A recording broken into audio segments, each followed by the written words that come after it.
In this course, you're going to learn about steam. The Industrial Revolution may have been fired by coal, but it was powered by steam. Humans have been harnessing the power of steam for thousands of years, but it's only in the past 200 years that we've started to rely on it for countless industrial applications. This course looks at the origins of steam, its theory, thermodynamics, how it's generated, and its applications. You'll learn why we use steam instead of other energy fluids. You'll learn about the history of steam in engineering.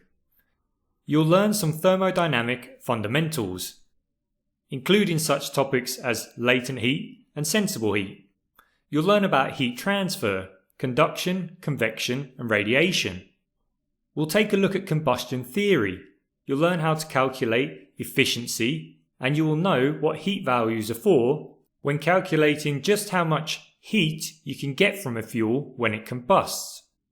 We'll take a look at steam properties and discuss topics such as wet steam, dry steam, saturated steam, and enthalpy.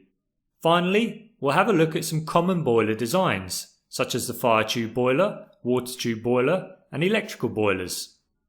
Not only will you learn about these different types of boilers, but you'll also learn about the advantages and disadvantages associated with each type of boiler and their typical applications. Irrespective of your engineering background, learning about steam will greatly benefit your career.